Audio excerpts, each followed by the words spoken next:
Halo semuanya, perkenalkan nama saya Niko Manila Marta Anggreni dengan NIM 0523275526. Pada video kali ini, saya akan melakukan praktikum tugas ketiga pada mata kuliah basis data.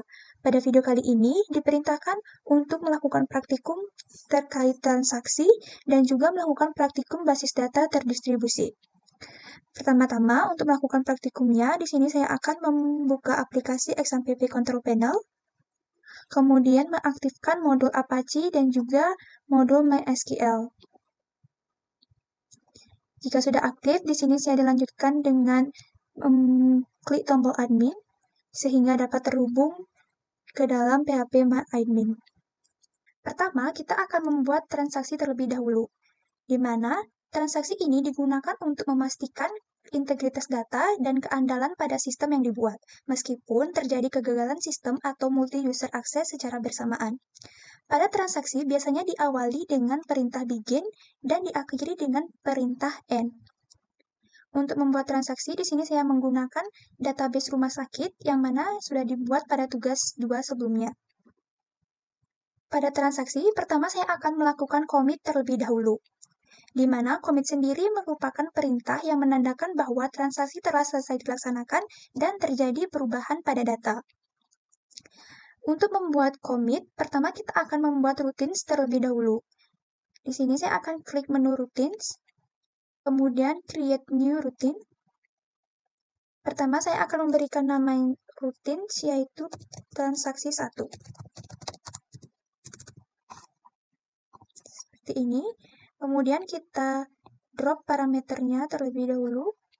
Selanjutnya kita tambahkan perintah begin. Kemudian start transaction. Pada tahap commit ini, saya akan melakukan penambahan data ke dalam tabel pasien, sehingga perintahnya menjadi insert into tabel pasien, seperti ini. Selanjutnya, kita buat ID pasien, kemudian nama pasien, kemudian alamat,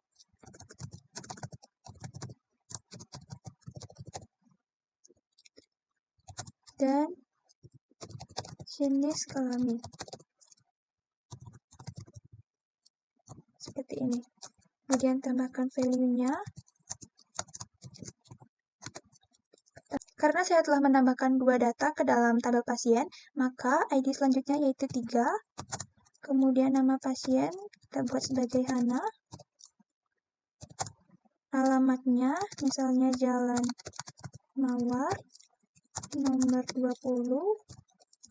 Dan jenis kelaminnya saya set sebagai P yang menandakan perempuan. Seperti ini. Selanjutnya kita akan select bintang atau select all from pasien. Kemudian tambahkan perintah commit seperti ini dan perintah end untuk akhir transaction. Kemudian kita klik tombol go. Baik, transaksi sudah berhasil tersimpan. Kita akan coba execute. Dan data pasien dengan nama Hana sudah berhasil ditambahkan ke dalam tabel pasien. Hal ini menandakan bahwa commit telah berhasil dijalankan dengan baik. Baik, selanjutnya yang kedua, saya akan melakukan rollback. Pernyataan rollback digunakan untuk membatalkan perintah yang sedang berjalan. Hal ini berguna ketika ada sesuatu hal yang tidak diinginkan terjadi pada sistem. Untuk membuat rollback sendiri, misalkan di sini saya akan melakukan update data pasien. Pertama-tama, kita akan membuat routines baru dengan klik tombol new routines ini. Kemudian saya akan beri nama transaksi 2. Seperti ini, kita akan drop terlebih dahulu dan tambahkan parameternya yaitu begin.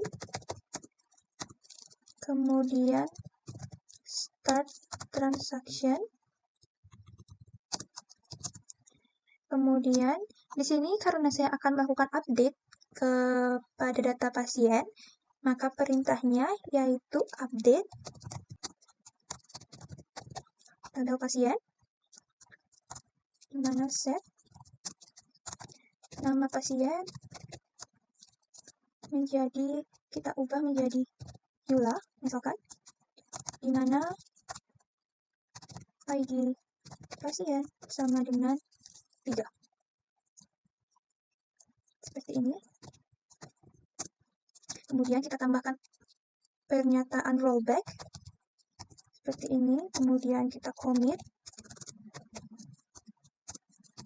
kemudian kita select all dari pasien, kemudian tambahkan perintah end seperti ini. Pada kasus rollback ini akan mencoba untuk melakukan update terhadap nama pasien dengan ID pasien yaitu 3, yang mana sebelumnya bernama Hana menjadi bernama Yula. Seharusnya pada kasus rollback, perubahan ini tidak akan terjadi. Kemudian kita akan coba apakah datanya berubah atau tidak. Oke, transaksi berhasil. Selanjutnya kita akan coba execute. Dan data pasien dengan ID 3 yaitu tidak berubah. Di sini namanya tetap menjadi Hana, bukan Yula. Sehingga dapat disimpulkan bahwa perintah rollback sudah berhasil diterapkan. Di mana dengan perintah data rollback ini, maka data akan kembali ke data sebelumnya dan perubahan tidak dapat terjadi. Baik, yang ketiga yaitu penambahan checkpoint.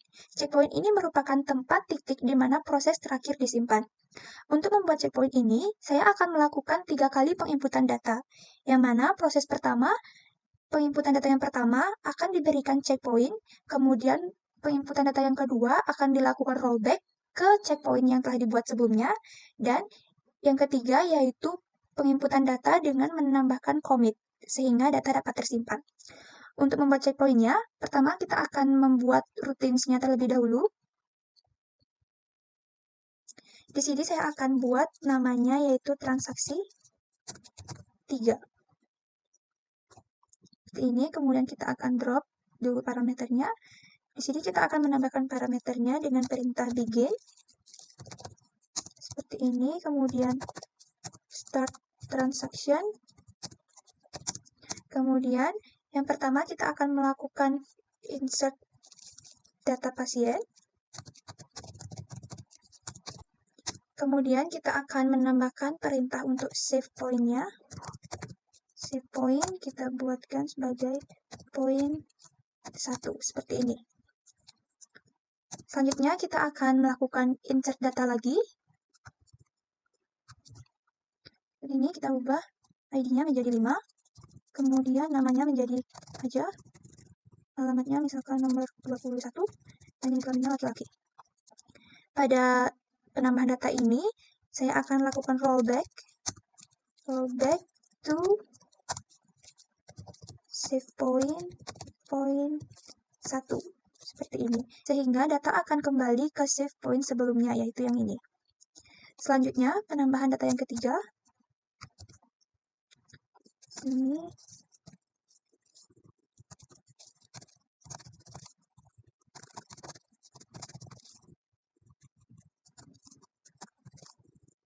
seperti ini. Untuk penambahan data yang ketiga ini, saya akan lakukan commit.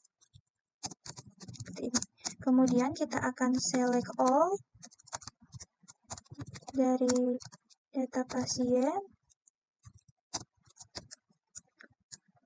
Kemudian kita tambahkan perintah end. Seperti ini.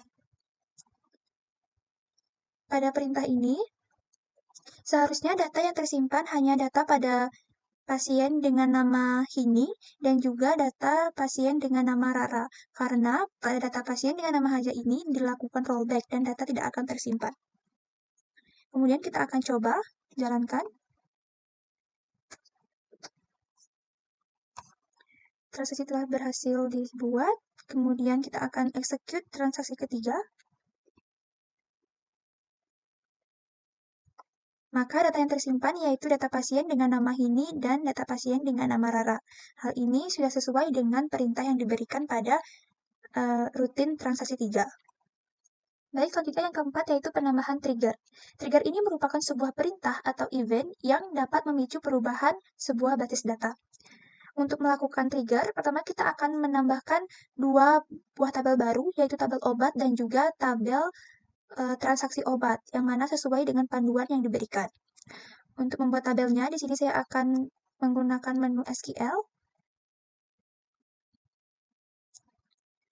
Kemudian di sini saya akan membuat perintah untuk membuat kedua tabel tersebut.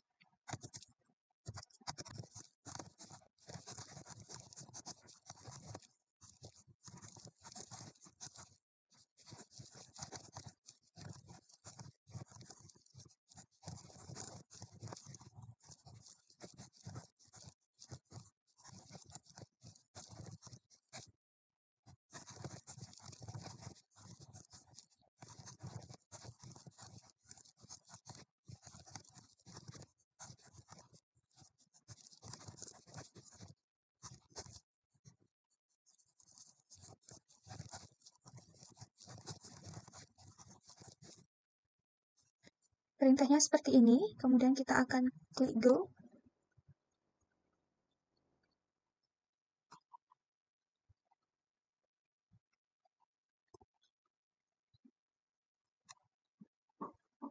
Dan tabel obat dan juga transaksi obat telah ditambahkan.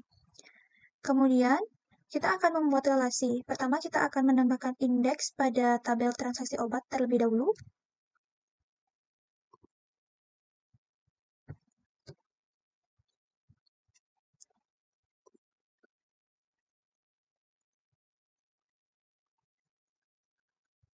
Kita tambahkan indeks pada atribut ID pasien.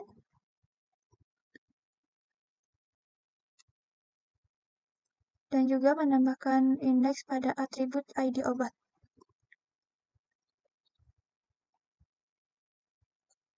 Selanjutnya, pada database rumah sakit,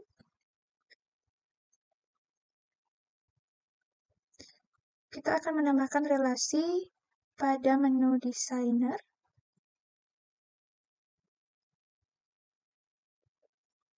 Kemudian kita akan atur tempatnya.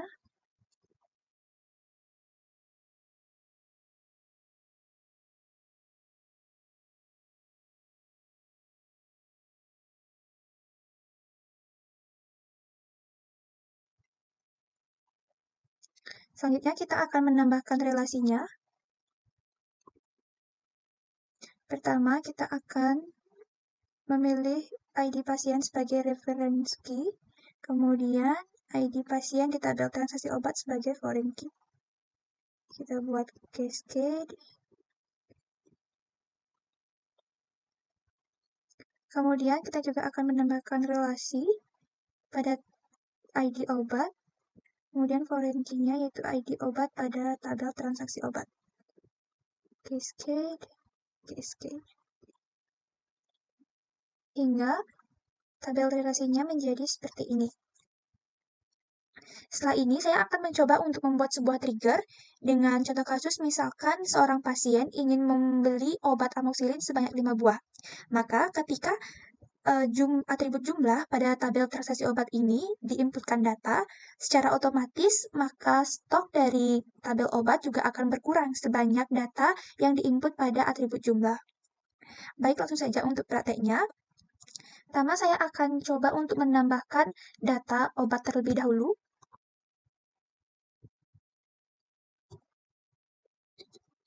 Kita akan gunakan menu insert. Di sini saya akan menambahkan ID-nya yaitu 1, kodenya, kemudian namanya amoxicillin, harganya 15.000, dan stoknya yaitu 20. Dan kita akan klik tombol Go. Dan data obat telah berhasil ditambahkan. Selanjutnya, untuk membuat triggernya, kita akan masuk ke tabel transaksi obat. Kemudian untuk membuat trigger, kita akan klik menu triggers, ini. Kemudian kita akan create new trigger. Di sini saya akan berikan nama triggernya yaitu trigger jual. Trigger jual seperti ini. Kemudian tabelnya transaksi obat. Kemudian untuk time-nya after setelah data ditambahkan. Selanjutnya untuk event-nya yaitu pada saat insert data. Kemudian pada bagian definition-nya saya akan berikan perintah update tabel obat dengan mengeset stok sama dengan stok dikurangi new.jumlah. Di situ where ketika ID obat sama dengan new ID obat. Seperti ini. Kemudian kita akan klik tombol Go. Dan trigger sudah berhasil dibuat. Untuk mencoba triggernya ini, pertama saya akan lihat data obat terlebih dahulu. Di mana pada data obat terdapat data dengan kode obat A001 dengan nama amoxicillin yang memiliki jumlah stok yaitu 20. Di sini saya akan coba menambahkan data transaksi obat. Kita akan coba insert datanya.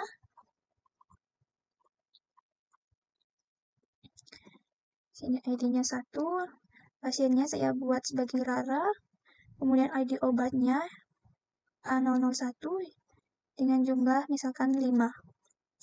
Kemudian total harganya yaitu menjadi 75.000. Di sini saya akan klik tombol Go.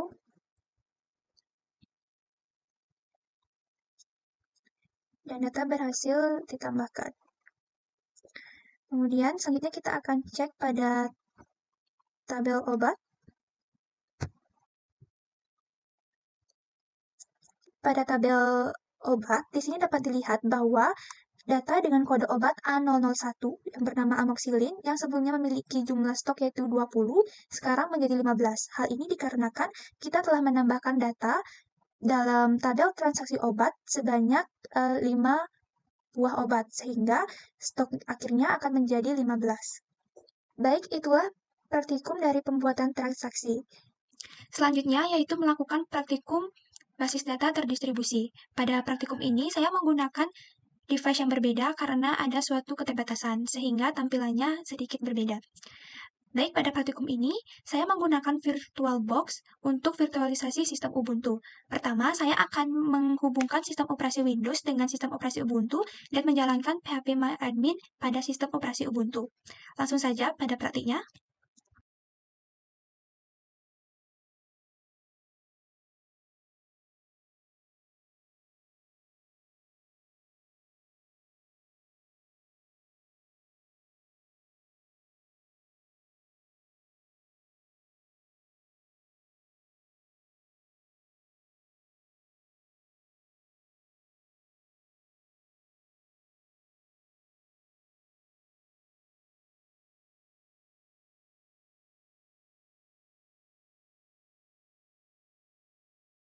Setelah layanan phpMyAdmin pada sistem operasi Ubuntu dapat berhasil berjalan, selanjutnya akan dilakukan konfigurasi pada sistem operasi Windows. Langsung saja pada praktiknya.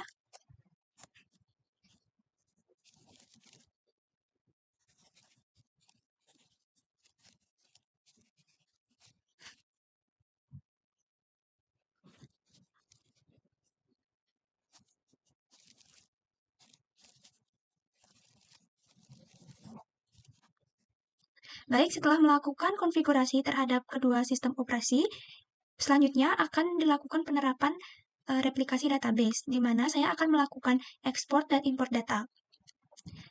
Sebelumnya, di sini sudah tertampil dua layanan phpMyAdmin, yang mana pada sebelah kiri merupakan layanan phpMyAdmin pada sistem operasi Windows, dan sebelah kanan merupakan layanan phpMyAdmin pada sistem operasi Ubuntu.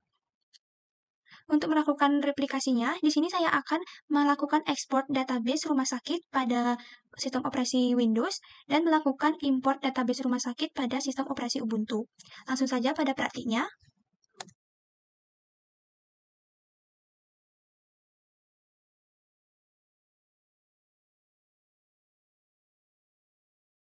Baik, tahap selanjutnya adalah melakukan pengaturan replication database yang akan dijadikan sebagai target sleeve. Langsung saja pada praktiknya.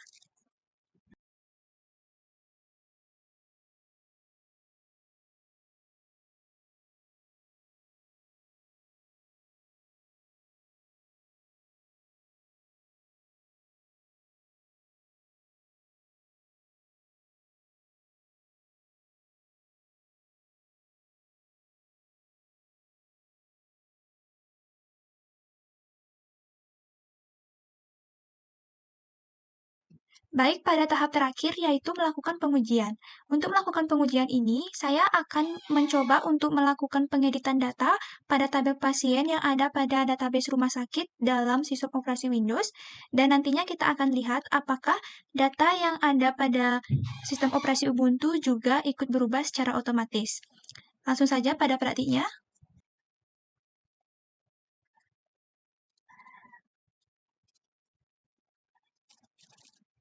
Setelah data berhasil diupdate, sekarang saya akan melakukan refresh terhadap tabel pasien. Dan dapat dilihat bahwa data pada tabel pasien yang ada di sistem operasi Ubuntu juga ikut berubah secara otomatis seperti ini. Hal ini menandakan bahwa replikasi dari database sudah berhasil diterapkan. Baik, sekian praktikum dari tugas ketiga mata kuliah basis data mengenai transaksi dan juga basis data terdistribusi. Apabila ada kesalahan, saya mohon maaf dan saya ucapkan terima kasih.